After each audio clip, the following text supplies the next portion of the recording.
अल्लाहुम्मा जअलिल कुरआन लिकुलूबिना दियाअ व लिअस्कामिना दवाअ।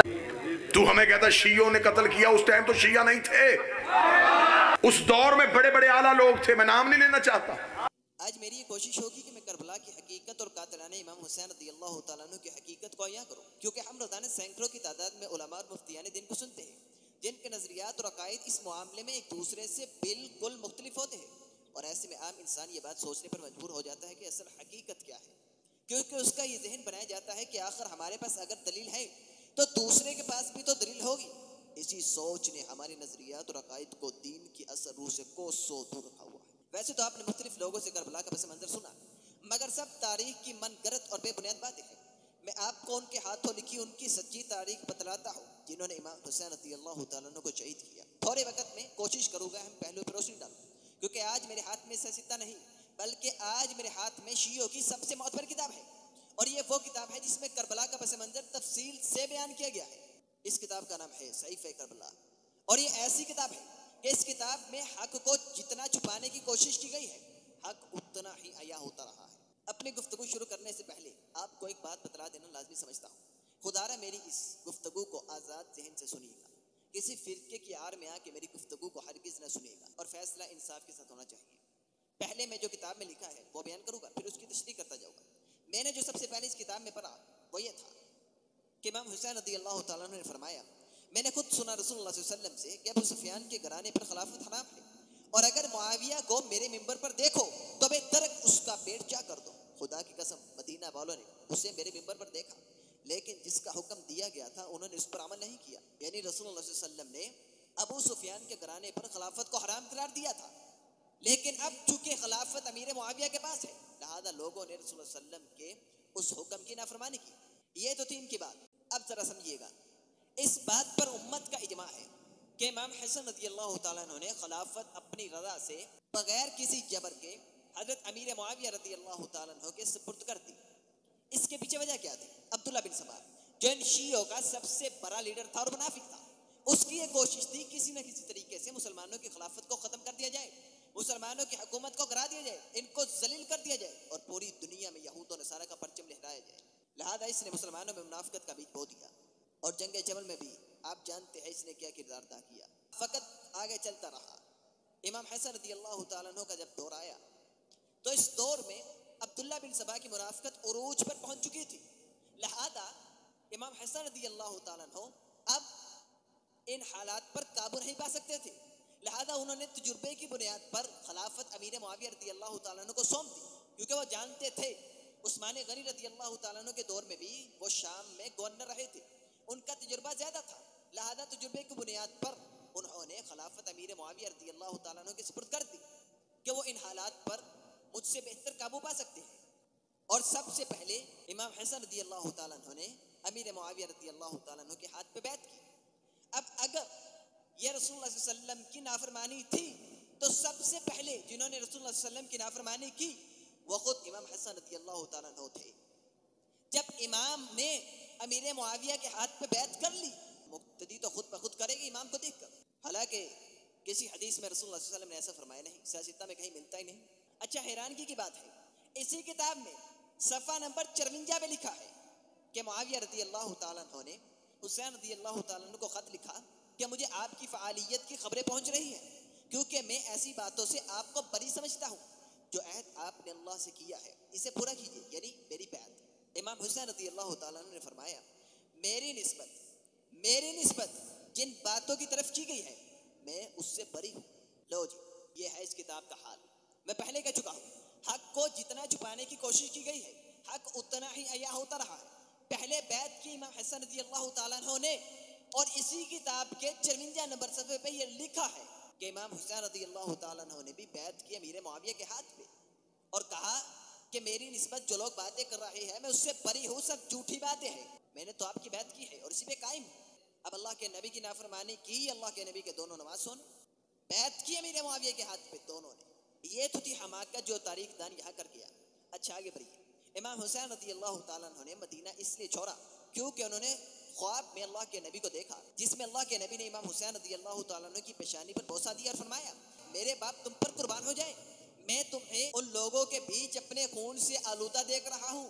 खुदा ने जन्नत में जो मुकाम तुम्हारे लिए मुकर्रर किया है वो शहादत के बगैर नहीं मिल सकेगा। ये 75 नंबर सफ़े पे है। अब हमारी गुफ्तगू सिर्फ इसी एक मनगढ़ंत ख्वाब के गिर्द महदूद रहेगी। जब इमाम हुसैन रज़ी अल्लाह ताला अन्हो मदीना से जाने लगे तो उनके भाई मोहम्मद बिन हनफिया ने उनको रोका और पेशकश की कि अगर आप यजीद की बात नहीं करना चाहते तो इधर उधर चले जाए। काफ़ी समझाया मगर सब बेसूद, क्योंकि वो जानते थे कि अगर वो मक्का गए तो मक्का के बाद इराक जाएंगे। फरमाया कि अगर पूरी दुनिया भी मुझे कहीं पनाह नहीं देगी तो तब भी मैं यजीद की बात नहीं करूँगा। मोहम्मद बिन हनफिया ये सुनकर रोने लगे, क्योंकि वो जानते थे, अल्फाज पे गौर कीजिएगा, क्योंकि वो जानते थे कि उनके भाई ने इस रास्ते का इंतखाब जानबूझकर किया है। ये 78 नंबर सफ़ा है, इस पे ये बात लिखी है कि मोहम्मद बिन हनफिया का ये कहना था कि उनके भाई ने जानबूझ के ये रास्ता इख्तियार किया। यहाँ तो उनके भाई भी उनके खिलाफ है, फिर लगाओ फतवा मोहम्मद बिन हनफिया भी, जिसके बारे में मिंबर पर चढ़ के तुम नाउज़ु बिल्लाहि मिन ज़ालिक उनकी शान में पता नहीं क्या क्या बक जाते हो। चले आगे बढ़िए। मक्का जाने के बाद इमाम हुसैन रज़ियल्लाहु ताला अन्हु ने अहले बसरा के नाम कई खुतूत लिखे, जिनका मौजू एक ही था कि बावजूद ये कि हम खिलाफत के सबसे ज़्यादा लायक थे, लोगों ने हमारे इस हक को छीन लिया। मैं इस खत के साथ अपना नुमाइंदा भेज रहा हूँ, अगर तुमने मेरी बात मान ली तो मैं तुम्हें सही रास्ते पर ले जाऊँगा। यह ख़त लिखा था इमाम हुसैन रज़ियल्लाहु ताला अन्हु ने अहले बसरा के नाम। अगर हुसैन रज़ियल्लाहु ताला अन्हु खिलाफत को अपना हक समझ रहे थे तो हसन रज़ियल्लाहु ताला अन्हु ने खिलाफत क्यों छोड़ी?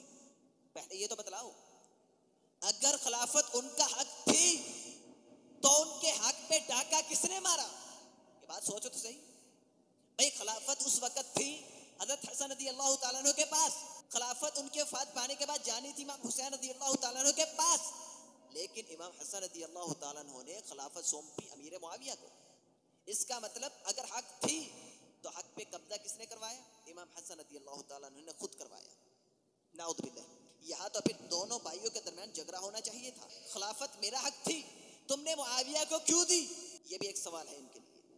इमाम हुसैन के खत के जवाब में यजीद बिन मसूद ने लिखा कि खुदा की कसम, दीन के तहफ़्फ़ुज़ के लिए यजीद से जिहाद करना मुशरिकीन से जिहाद करने से अफजल है। खिलाफत का हक सिर्फ इन्हीं का है और मैं आपकी मदद करने में अपनी कामयाबी देख रहा हूँ।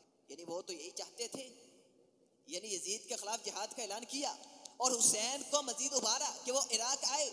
यही वो मुनाफिकीन थे जो हुसैन को करबला बुलवा कर इनका खात्मा करना चाहते थे। इन शियों ने खतूत यजीद से छुप कर लिखे थे, क्योंकि ये यजीद के खैर ख्वाना थे न इमाम हुसैन के, क्योंकि ये पूरी दुनिया में अपनी हुकूमत चाहते थे। पहले उस्मान रज़ियल्लाहु ताला अन्हु को, फिर अली रज़ियल्लाहु ताला अन्हु को, फिर हसन रज़ियल्लाहु ताला अन्हु को और अब हुसैन रज़ियल्लाहु ताला अन्हु को शहीद करना चाहते थे, ताकि इस तरह उनका रास्ता आसान हो और आसानी से यजीद को भी शहीद करके हुकूमत पर कब्जा कर ले। ये चाहते थे इराकी लोग, जिन्होंने इमाम हुसैन रज़ियल्लाहु ताला अन्हु को अपने पास बुलाया। ये सब अब्दुल्ला बिन सबा की कौम में से थे, उसके नुमाइंदे थे, उसकी हमायत करने वाले थे, उसकी पार्टी के, उसके मिंबर के लोग थे। इमाम हुसैन रज़ियल्लाहु ताला अन्हु को जो खतूत भेजे गए उनमें लिखा था, ये खतूत बाईमान शियों की तरफ से इमाम हुसैन रज़ियल्लाहु ताला अन्हु के नाम, यानी खुद को बाईमान कहने वाले मुनाफिक सिर्फ उस दौर में ही नहीं थे बल्कि आज भी उनकी कसरत है और ये उन्हीं लोगों की नस्ल में से है। अच्छा, फिर क्या लिखा? अम्मा बाद इराक की सिमत रवानगी में जल्दी कीजिए कि लोग इंतजार कर रहे हैं, क्योंकि आपके सिवा इनका कोई रहबर नहीं। जल्दी कीजिए, जल्दी कीजिए, जल्दी इराक की सिमत रवाना हो जाएगी। इन खतूत का खुलासा क्या है? सफ़ा नंबर 97 पे लिखा है। इन खतूत का खुलासा क्या था जो अब्दुल्ला बिन सबा के मिंबर के लोगों ने इमाम हुसैन रज़ियल्लाहु ताला अन्हु को भेजे? खुलासा ये था कि मुआविया की मौत पर मुसर्रत का इजहार, यजीद में हुकूमत व खिलाफत की सलाहियत नहीं, हुसैन को कूफे आने की दावत, अहले कूफा का राह इमाम में वफादारी और जानबादी का अहद। अहले कूफा वालों के खतूत की तादाद 12,000 से ज़ायद थी।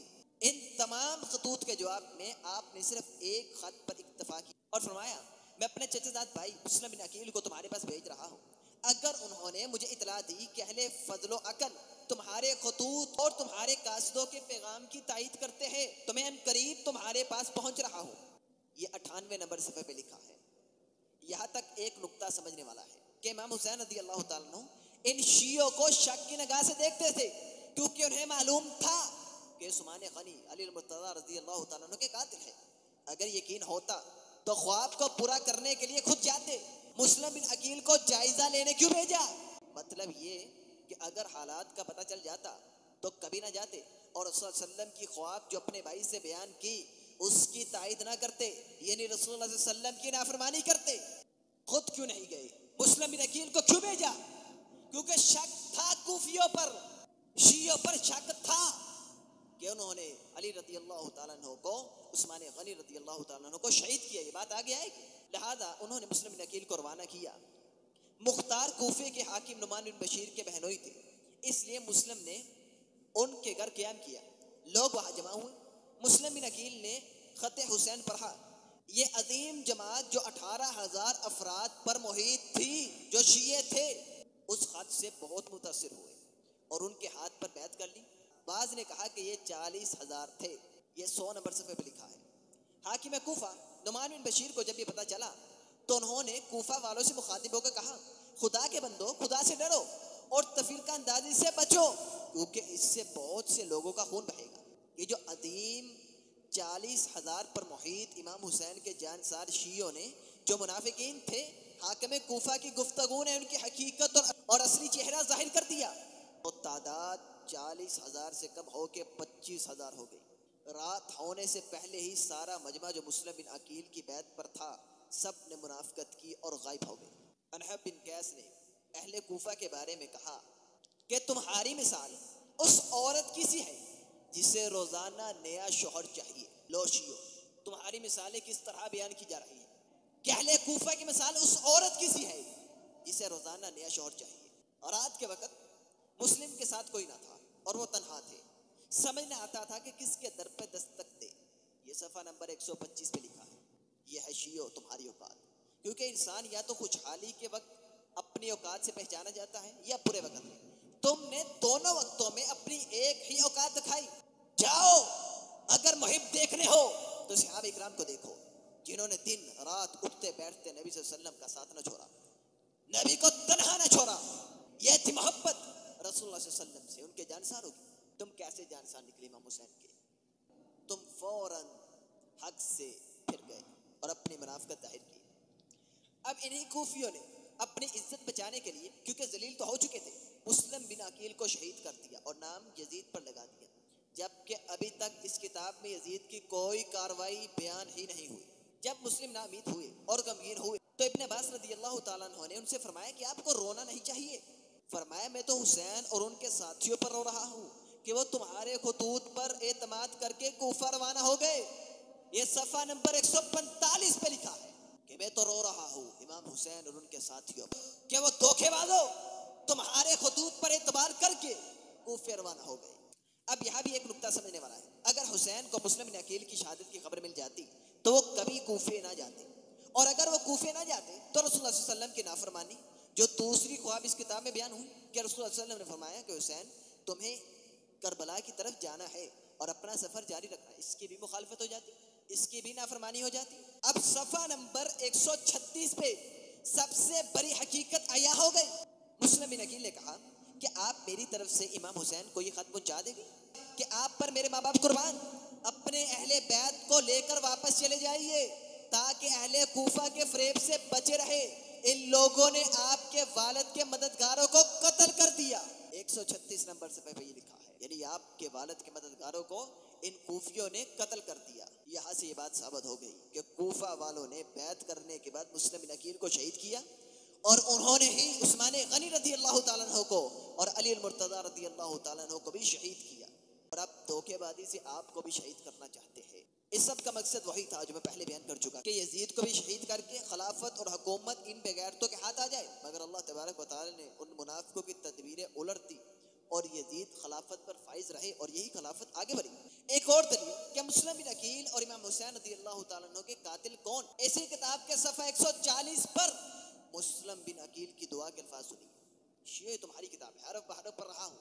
फरमाया, खुदाया हमारे और उस जमात के दरमियान फैसला फरमा जिसने हमसे झूठ बोला, हमें फरेब दिया और हमसे झूठ बोला और हमें तन्हा छोड़ दिया और हमें कत्ल कर दिया। 140 नंबर सफ़े पे ही लिखा है। उन्हें कत्ल किया कूफियों ने। कूफी कौन थे? शिया थे। दलील क्या है?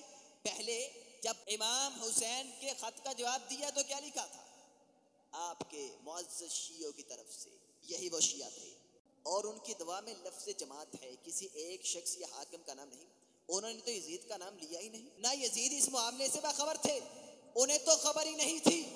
और इसी सफ़े पर दूसरी मर्तबा फिर फरमाया कि यही बैत करने वाले ही इनके कातिल है, यानी जिन्होंने बैत की उन्होंने ही मुस्लिम बिन अकील को शहीद किया। अच्छा, इमाम हुसैन रज़ी अल्लाह तआला अन्हु को मुस्लिम बिन अकील के कत्ल की खबर न मिल सकी और गलत फहमी की बुनियाद पर करबला की तरफ निकले, क्योंकि वो जानते थे कि उनकी बैत करने वाले काफ़ी तादाद में है। यानी गैब का इल्म कोई नहीं जानता, ना नबी, ना अली, ना कोई और ज़ात। उनका ये ख्याल था कि करबला के मैदान में मेरे चाहने वालों की तादाद बड़ी है, मेरे हाथ पे बैत करने वाले कसरत से वहाँ मौजूद है। लेकिन ऐसा कुछ नहीं था। वो नहीं जानते थे कि जिनको जायजा लेने के लिए भेजा गया है उनको तो इन कूफियों ने शहीद कर दिया।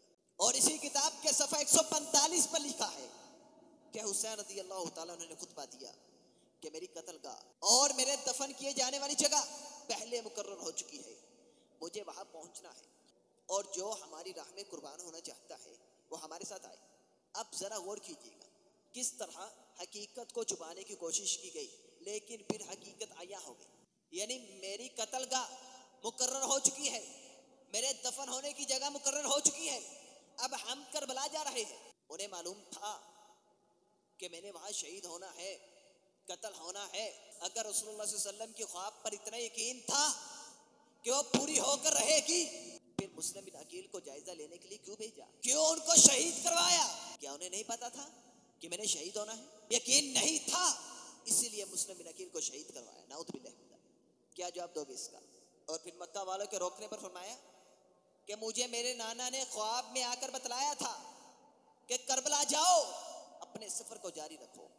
पहले मालूम था ख्वाब के जरिए, फिर मुस्लिम बिन अकील को भेजा तस्दीक करने के लिए। क्या माजरा? क्या अल्लाह के नबी की जुबान पर उन्हें यकीन नहीं था? क्या जो ख्वाब में अल्लाह के नबी ने आकर उन्हें बतलाया था उस पर उन्हें यकीन नहीं था? और इसकी दूसरी दलील 148 सफ़े पर है। इस रात आप मक्का की तरफ से रवाना होना चाहते थे तो आपके भाई मोहम्मद बिन हनफिया ने आपको समझाया कि भाई आप पहले कूफा से वाकिफ है। अरे सुनो, कौन कहता है कि सहाबा ने शहीद किया इमाम हुसैन को? सुनो, मोहम्मद बिन हनफिया ने हमारे अकीदे का प्रचार कर दिया। उन्होंने कहा भाई उन्होंने आपके भाई और आपके वालिद से बेवफाई की, मुझे खौफ है कि कहीं वो आपके साथ भी ऐसा ना करे। खुदारा मत जाइए, खुदारा मत जाइए। उन्होंने जो सलूक आपके भाई के साथ किया, जो सलूक आपके वालिद के साथ किया, आपको मालूम है, फिर आप क्यों जा रहे हैं? और मुझे खौफ है कहीं वो शिये, वो कूफिये यही सलूक आपके साथ न करें, मत जाइए। इमाम हुसैन ने कहा मुझे गौर करने दो, अगर नबी का हुक्म था तो फिर भाई की बात पर गौर क्यों? क्या नबी की बात पे यकीन नहीं था? अब यहाँ फरमा रहे हैं मुझे गौर करने दो, यानी देखिए किस तरह हकीकत को छुपाया जा रहा है, लेकिन हकीकत फिर वहां से अया हो रही है। अगर नबी की ख्वाब थी फिर नबी की ख्वाब को पूरा करना चाहिए था, या भाई की बात पे गौर करना चाहिए था। पहले कह चुका हूँ हमारी पूरी गुफ्तगू इस एक मनगढ़ंत ख्वाब के गिर्द महदूद रहेगी और मैं उस बात को लेके चला। खैर, सहर के वक्त आपने कुछ करने का इरादा किया तो भाई को पता चला, फिर इसरार किया तो फरमाया देखो मोहम्मद बिन हनफिया, मुझे रसूलुल्लाह सल्लल्लाहु अलैहि वसल्लम ने ख्वाब में आकर फरमाया निकलो, बेशक अल्लाह तबारक व तआला तुम्हें मकतूल देखना चाहता है। ये फिर ख्वाब आ गई, न जाने कितने ख्वाब आने थे और मुझे तो यही लगता है ये किताब भी ख्वाब में ही लिखी गई है। पूछा किन औरतों को क्यों ले जा रहे हो? तो फरमाया खुदा की मशीयत है कि इन्हें असीर देखे। ये सफ़ा नंबर 148 पर है। अल्लाह अकबर, खुदा तो कभी किसी पर जुल्म करता ही नहीं, फिर इन्हें असीर देखे। इमाम हुसैन रज़ी अल्लाह तआला अन्हु की पेशन गोई भी सुन लीजिए, सफ़ा नंबर 164 पर। और सबसे अहम बात मेरे आज के दर्स की ये है, इस पे गौर कीजिएगा। मैं बनु उमैया के खौफ से यहाँ आया हूँ और ये अहले कूफा के खत है, लेकिन जिन लोगों के ये खत है वही मुझे कत्ल कर देंगे। 164 नंबर सफ़े पे ये लिखा है। हुसैन रज़ी अल्लाह तआला अन्हु खुद फरमा रहे हैं। और अब्दुल्ला बिन जाफर तैयार ने जब उन्हें खबर दी कि वापस लौट जाइए, कूफे वाले आपके साथ नहीं, वो गद्दार है, वो खाइन है, फिर ये खुतबा इरशाद फरमाया मेरा नहीं ख्याल कि इससे ऊपर भी दलील की कोई गुंजाइश बचती है। ये खत कूफियों ने लिखे जो शिया थे, इमाम हुसैन के, और कातिल भी कोई सहाबी नहीं। यजीद का इनकी शहादत से कोई ताल्लुक ही नहीं, बल्कि ये वही लोग हैं जो ये चाहते थे कि किसी न किसी तरीके से मुसलमानों की खिलाफत को खत्म कर दिया जाए। और 182 नंबर सफ़े पे क्या लिखा है, जब इमाम हुसैन रज़ी अल्लाह ताला अन्हु ने ये सारी सूरत हाल देखी तो फरमाया, ऐ लोगो, खुदा की कसम मैं खुद अपनी राय से तुम्हारे पास नहीं आया, बल्कि तुमने मुझको खतूत लिखे। अगर तुम अपने अहदो ईमान पर कायम हो तो मैं तुम्हारे साथ चलता हूँ, वरना यहाँ से वापस लौट जाता हूँ। और 183 नंबर सफ़े पे क्या लिखा, उठो सवार हो जाओ। और अहले बैत सवार हो गए अपनी अपनी सवारियों पर। फरमाया वापस लौट चलो। लेकिन वापसी का इरादा किया तो हुर ने, पहले रसूलुल्लाह सल्लल्लाहु अलैहि वसल्लम की ख्वाब थी कि तुम शहीद होगे, अब वहां से निकलने की कर रहे हैं। यानी ख्वाब जो थी उस पर अमल नहीं किया, उस पर यकीन नहीं था कि करबला में शहीद होना है, वहां से वापस जा रहे हैं। ये क्या हकीकत है कि इतनी ख्वाबें नबी की आई, किसी ख्वाब पे भी तुमने यकीन नहीं किया, अब वापस क्यों लौट के जा रहे हैं? उस ख्वाब का क्या करना है जिस ख्वाब में अल्लाह के नबी ने आके तुम्हें कूफे जाने की हदायत की। फिर इमाम हुसैन रज़ी अल्लाह ताला अन्हु ने खुतबा दिया और फरमाया, कूफियों, मुझे कत्ल ना करो, मुझे कत्ल करना तुम्हारे लिए जायज नहीं। इससे खुतबा इरशाद फरमा रहे हैं कूफियों से। वहां यजीद तो नहीं था, वहां कूफी थे, सारे शिया थे। आज सहाबा पर बहतान बांधते हो कि उन्होंने इमाम हुसैन को शहीद करवाया। फिर एक खत लिखा, कहा सुनो, इमाम हुसैन की 3 शर्तें हैं, मैं जहां से आया हूं मुझे वापस जाने दो। अगर ये शर्त कबूल नहीं तो फिर मुझे किसी इस्लामी सरहद पर जाने दो, जहां मैं जाकर जिहाद करूं और अल्लाह के रास्ते में शहीद हो जाऊं। और तीसरी दरखास्त ये कि या फिर मुझे यजीद के पास जाने दो जो शाम में है, ताकि हम उससे जाकर गुफ्तगू कर सकूं और ये मामला खत्म कर दूं यहीं पर। अब जब उन मुनाफिकों को, उन कूफी शियों को ये पता चला कि अगर ये यजीद से मिल गया और अगर इनका दोबारा इत्तेहाद हो गया तो हमने जो अपना ख्वाब देखा था वो फिर ख्वाब ही रह जाएगा, वो कभी पूरा नहीं हो सकेगा। क्योंकि वो जानते थे जो गलती हसन ने की मुआविया से मिलके, वो गलती हुसैन ना करे यजीद से मिलके। उन्होंने कहा फौरन कत्ल कर दो, इनको हरगिज़ यजीद से मिलने ना दिया जाए। अगर ये यजीद से मिल गए तो हम कभी भी हुकूमत इनसे छीन नहीं सकते। ये 3 दरखास्तें की थी, तीनों को ही रद्द कर दिया। और इन गुस्ताखों ने, इन जलील लोगों ने रसूलुल्लाह सल्लल्लाहु अलैहि वसल्लम के नवासा को, रसूलुल्लाह सल्लल्लाहु अलैहि वसल्लम के जिगर के टुकड़े को शहीद कर दिया। और आखिरी बात, आप इन औरतों को क्यों साथ लेके जा रहे हैं? हाँ, ये अल्लाह की मशीयत है कि वो इसे असीर देखे। अब खुद फरमा रहे हैं, अब खुद अपनी औरतों से फरमा रहे हैं कि तुम पर जिहाद फर्ज नहीं, तुम वापस जाना चाहती हो तो चले जाओ। ये कैसा मामला है? फिर शबे अशूरा में क्या फरमाया अपने हिसाब से, सुनो, आज के दिन मैं तुमसे अपनी बैत को उठा रहा हूं, जो जाना चाहता है चले जाए, किसी पे कोई इल्जाम नहीं। और सुनो, तुम में से एक एक उठे, मेरे एक एक अहले बैत का हाथ पकड़े और पकड़ करके देहातों में और शहरों की तरफ चले जाए, ताकि अल्लाह तुम्हें कुशाइश दे। पहले तो उनका कहना था कि अल्लाह की मशीयत है कि मेरे अहले बैत मुझे शहीद होता हुआ देखे। अब अपने अहले बैत को वहां से भगा रहे हैं, ये कैसी तारीख है? फिर जब अली अकबर शहीद हुए, बीबी सकीना बाहर आई, उन्हें अंदर भेज दिया, कहा बाहर मत आए, लेकिन खुद बाहर आके इमाम हुसैन रोते रहे, इतना रोए कि जिसकी कोई हद ही नहीं। अगर उनकी शहादत उनके अहले खाना की नजरों के सामने होनी थी, बीबी सकीना को खैमे के अंदर क्यों भेजा? बाहर निकालते, वो भी उन पर आंसू बहाती, लेकिन ऐसा फिर क्यों नहीं किया? ये थी सब तारीख की मनगढ़ंत बातें जिन पे हम आए दिन यकीन कर लेते हैं। ऐसा कुछ नहीं, हमें नहीं मालूम किसने उन्हें शहीद किया। खुदारा बेबुनियाद यजीद पर लानते मत भेजो। अल्लाह की कसम, अगर इस मामले में यजीद शामिल नहीं था, तुमने जितनी लानते यजीद पर भेज दी है वो सब लानते लौट कर तुम्हारी तरफ वापस आ जाएगी। आज अल्लाह से माफी मांग लो। ये था करबला का पस मंजर जो इनकी मोतबर किताब से मैंने बयान कर दिया। मगर अफसोस की बात है, कभी इन्होंने ऐसा पस मंजर खुद तो बयान नहीं किया, ये संजीदा गुफ्तगू कर ही नहीं सकते। इन्हें संजीदा गुफ्तगू करने की तालीम ही नहीं दी जाती। क्यों? अगर ये संजीदा गुफ्तगू कर लेंगे तो फंस जाएगी, हकीकत इनके मुंह से इस तरह निकल जाएगी जिस तरह इस किताब से हकीकत निकली है। इन्हें रोका जाता है संजीदा गुफ्तगू ना करना, फिर फंस जाओगे, फिर दलील नहीं मिलेगी, फिर क्या करोगे? अवाम में बेइज्जत हो जाओगे। इसलिए लोग सहाबा इकराम के पीछे पड़ चुके हैं, उन्हें गालियां देने पे तुल गए हैं, उम्महातुल मोमिनीन को बुरा भला कहते हैं, रसूलुल्लाह सल्लल्लाहु अलैहि वसल्लम की शान में गुस्ताखियां करते हैं और अली रज़ियल्लाहु ताला अन्हु के मुकाबले में खड़ा कर देते हैं। इसलिए यजीद का इस मामले से कोई